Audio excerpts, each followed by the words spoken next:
La parole est à Monsieur Charles de Courson.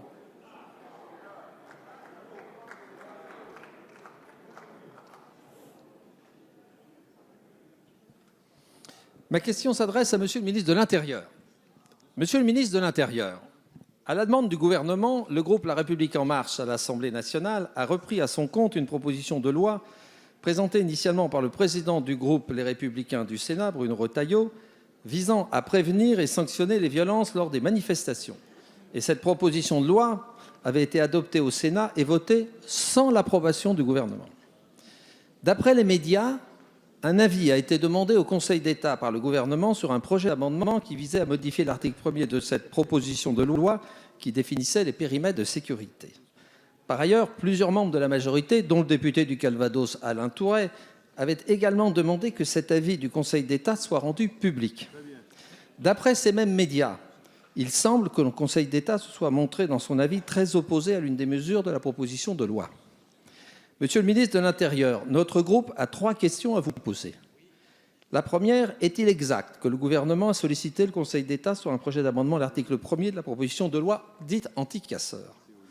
Deuxième question, si oui, pouvez-vous expliquer à la représentation nationale pourquoi vous avez refusé de rendre public l'avis du Conseil d'État qui aurait permis d'éclairer la représentation nationale? Troisième question, enfin, pourquoi n'avez-vous pas demandé l'avis du Conseil d'État sur le projet d'amendement du gouvernement sur l'article 2 concernant l'interdiction de manifester? Merci, cher collègue. La parole est à Monsieur Christophe Castaner, ministre de l'Intérieur. Merci, Monsieur le Président, Mesdames, Messieurs les députés, Monsieur le député de Courson. Il y a en politique une qualité essentielle que je vous reconnais, celle de la sincérité. Et vous avez sur ce sujet exprimé avec sincérité, lié à votre propre histoire, un certain nombre de positions sur ce texte-là.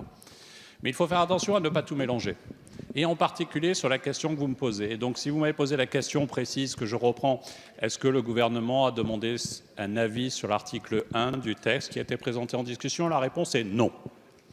Le gouvernement a sollicité l'avis du Conseil d'État sur un amendement qu'il envisageait de déposer, qu'il a proposé à la présidente de la Commission, à la rapporteure, et qui n'a pas été examiné.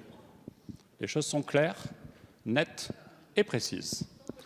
Et donc, il n'y a pas matière à tenter à suspecter, il n'y a pas matière à tenter à laisser croire. Il y a des faits. Les faits, c'est ce que vous connaissez. Et je voudrais, Monsieur le député, profiter de l'occasion qu'il me donnait pour répondre de façon très courte, mais vu que j'ai 2 minutes, je vais étayer un peu mon propos, revenir sur certains de vos propos, y compris cette comparaison choquante avec le régime de Vichy. Monsieur le député, je suis un républicain passionné, à qui la France a su tendre la main et qui croit profondément en ses valeurs. Monsieur le député, je suis un citoyen qui est descendu dans la rue de très nombreuses fois. Nous n'étions que très rarement du même côté de la manifestation, y compris lors des discussions sur le mariage pour tous. Mais monsieur le député, je veux vous le dire, je n'accepterai pas de recevoir des leçons de République. Ce gouvernement ne l'acceptera pas, tout comme les parlementaires qui, de tous côtés de cet hémicycle, ont voté ce texte. Il appartient maintenant, monsieur le député, au Sénat de se prononcer et nous aurons l'occasion d'en discuter de nouveau. Je vous remercie.